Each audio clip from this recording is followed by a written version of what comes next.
Hello, कैसे हैं आप सब। तो हम शुरू करेंगे अब साइंस का जो हमने केमिस्ट्री का चैप्टर लिया था, मेटल्स एंड नॉन मेटल्स। आज हमारा टॉपिक है how do metals and non metals react. Third lecture है इसका, ठीक है। Let's we will start. Okay,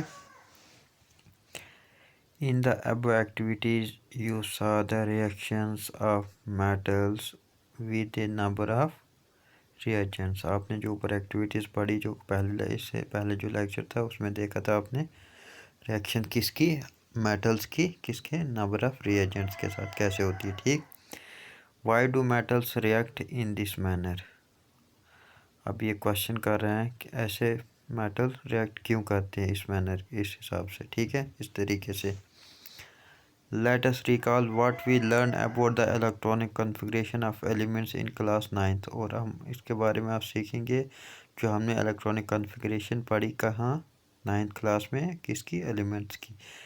We learn that noble gases which have a completely filled valence shell, जो complete fill होते हैं, valence shell जो noble gas होते हैं, ठीक। show little chemical activities, क्या दिखाते हैं, chemical activities।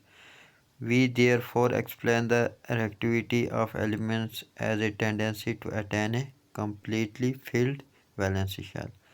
वही हम टेंडेंसी अटेन पढ़ेंगे हम कि वो कैसे अपने वैलेंस शेल को पूरा करते हैं, उसको हम एक्टिविटी को एक्सप्लेन करेंगे नीचे, ठीक। Let us have a look at the electronic configuration of noble gases and some metals and non metals. अब हम इनके इलेक्ट्रॉनिक कॉन्फ़िगरेशन पढ़ेंगे, किसकी, नोबल गैस की और कुछ मेटल्स और नॉन मेटल्स की, ठीक है। We can see from table 3.3 that a sodium atom has some electron in its outermost shell। क्या बोलते हैं 3.3 टेबल, जो उसमें हमने क्या देखा कि सोडियम एटम जो है उसके जो इलेक्ट्रॉन हैं किसके हैं, आउटर मोस्ट शेल में, ठीक। If it loses the electron from its M shell then its L shall now become the outermost shell and that has a stable octet, ठीक है। क्या बोलता है ये, अगर लूज़ करेगा इलेक्ट्रॉन जिसका एम शेल से, इसका जो एल शेल हो, अब वो आउटर मोस्ट शेल होगा क्योंकि इसका एम शेल जो वो शेल होगा वो खाली हो जाएगा, वो लूज़ करेगा द इलेक्ट्रॉन, ठीक है। और ये क्या क्या अपनी पोजीशन स्टेबल ऑक्टेट में ले जाएगा, ठीक है। इसकी जो पोजीशन होगी वो क्या होगी, stable octet. The nucleus of this atom still has 11 protons but the number of electron has become 10। अब जो बोल रहा है जो इसका न्यूक्लियस है इस एटम का, उसके पास कितने इलेक्ट्रॉन होंगे, प्रोटॉन होंगे 11, और नंबर ऑफ इलेक्ट्रॉन जो कितने होंगे, 10। So there is a net positive charge giving us a sodium cation that is an positive. Cation means positive charge, ठीक है। सोडियम को कितना क्या लग जाएगा, पॉजिटिव चार्ज, क्योंकि वो इलेक्ट्रॉन को लूज़ करेगा। On the other hand, chlorine has 7 electrons in its outermost shell। अब हम क्लोरीन को लेंगे दूसरी साइड, ये बाद में इसका इलेक्ट्रॉनिक पढ़ेंगे हम। And it require 1 more electron to complete its octet। और इसको कितना चाहिए आउटर मोस्ट शेल को, जब 7 है 8 चाहिए ना उसमें, तो इसको ये किससे, सोडियम से लेगा, लेकिन इसका चार्ज जो है नेगेटिव चार्ज आएगा, देखना अभी ये नीचे हम पढ़ेंगे इसको। If sodium and chlorine were to react, अगर ये रिएक्ट करेंगे सोडियम और chlorine, the electron lost by sodium, जो इलेक्ट्रॉन लॉस्ट कौन करेगा, sodium could be taken up by chlorine, वो किसके पास जाएगा, क्लोरीन के पास। After gaining an electron the, बोल रहा जब वो इलेक्ट्रॉन गैन करेगा कौन, chlorine, atom get a unit negative charge, उसके ऊपर क्या हो गया, यूनिट नेगेटिव चार्ज आ जाएगा, सिंगल, ठीक है। बिकॉज इट्स न्यूक्लियस है 17 protons and there are 11 electron in its K, L and M shell, ठीक। This gives us a chlorine anion minus Cl negative. Cation उस पर चढ़ा था, इस पे एनायन, उस पर पॉजिटिव चार्ज चल रहा था, सोडियम पे क्लोरीन पे negative. So both these elements can have a give and take relation between them as follow figure 3.5 formation of sodium chloride. और ये सिंपल फार्म, ये एग्जांपल आपको याद रखनी कि सोडियम और क्लोरीन कैसे रिएक्ट करता है, कि पॉजिटिव चार्ज किस पे आता है, नेगेटिव किस पे आता है, पॉजिटिव क्यों आता है, नेगेटिव क्यों आता है, ये हमने ऊपर पढ़ा। अब बोल रहा है सोडियम किस में, इसका क्या इलेक्ट्रॉनिक कन्फिग्रेशन थी 281। अब जो इसका आउटर मोस्ट शेल था उसमें वैलेंस थी ना एक, ये इसको लूज़ कर जाता है और ये क्या बन जाता है Na positive, cation positive charge चढ़ जाता है इस, क्योंकि ये E माइनस हो गया, क्योंकि ये इलेक्ट्रॉन माइनस करता है, मतलब लॉस कर देता है, और पॉजिटिव चार्ज फिर ही चढ़ता है। अब इसके इलेक्ट्रॉनिक कन्फिग्रेशन सिर्फ 2 और 8, क्योंकि 1 वाला एम वाला जो था एक इलेक्ट्रॉन वो इसने लूज़ कर दिया, सोडियम कैटाइन बन गया।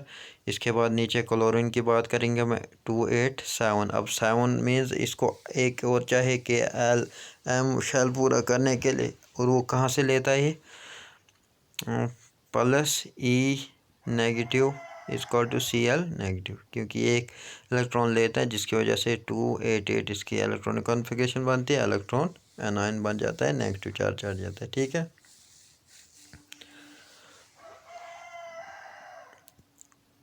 अब Na प्लस Cl कितने थे, 3 6 7, इससे एक लिए इसने 8 बन गया, इधर Na पॉजिटिव चार्ज गया इसके ऊपर, ठीक है।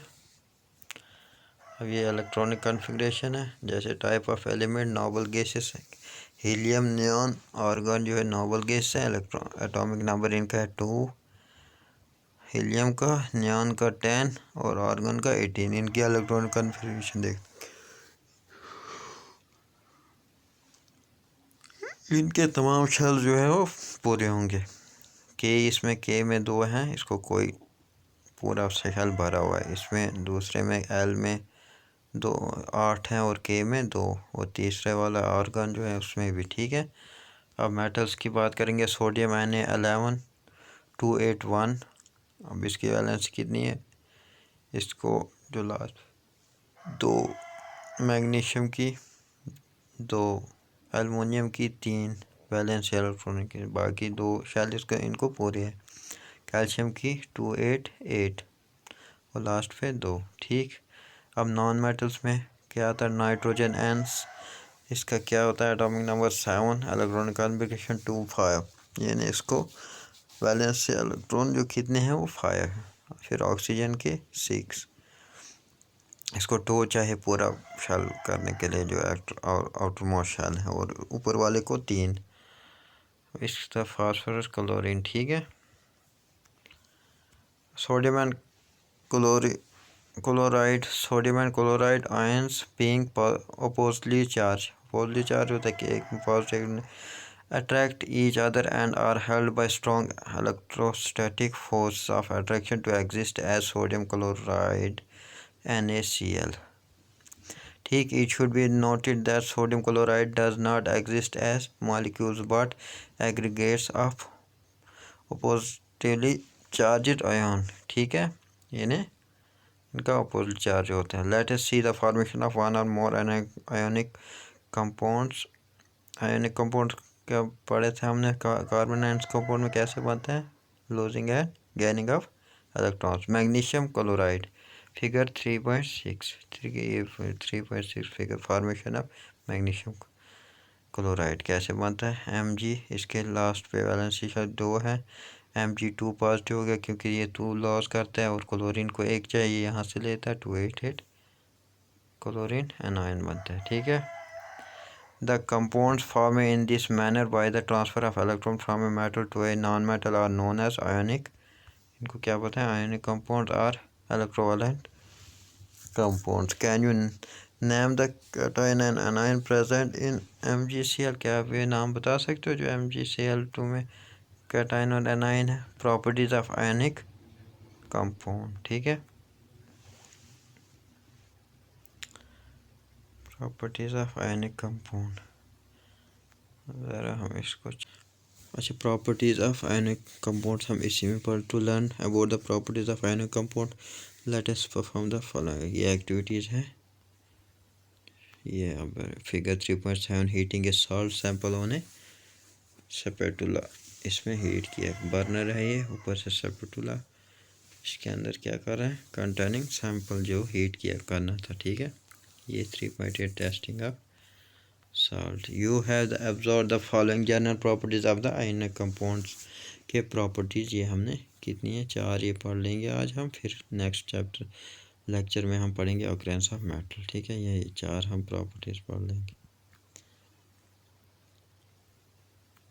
फर्स्ट प्रॉपर्टी क्या है, physical nature. Ionic compounds are solid and are somewhat hard because of the strong force of attraction between the positive and the negative ion, क्योंकि इनके फोर्स ऑफ अट्रैक्शन इसलिए होता है, इनका पॉजिटिव और नेगेटिव बीच में फोर्स ऑफ अट्रैक्शन बहुत ज़्यादा होती है आयन्स के बीच में, ठीक है।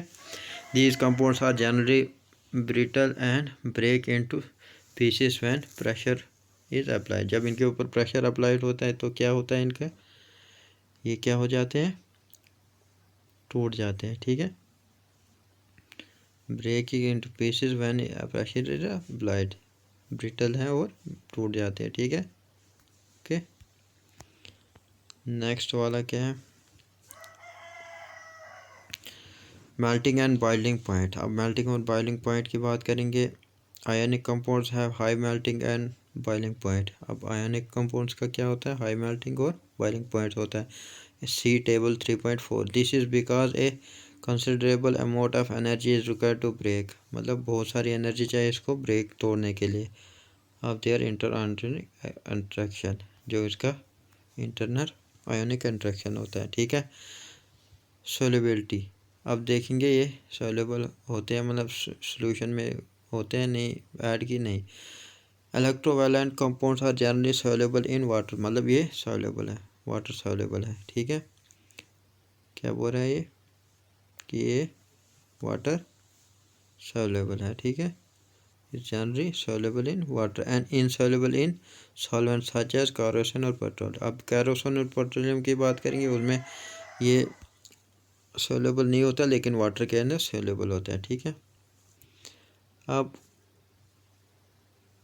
कंडक्शन ऑफ इलेक्ट्रिसिटी, इसकी बात करें, the conduction of electricity through a solution involve the movement of charge particle. क्या इन्वॉल्व होते हैं इसमें, charge particle. A solution of ionic compound in water contains ions, ions contain करते हैं, ठीक है, which moves to the opposite electrodes when electricity is pass through the opposite electrodes when the electricity is passed through the solution. Ionic compounds in the solid state do not conduct electricity।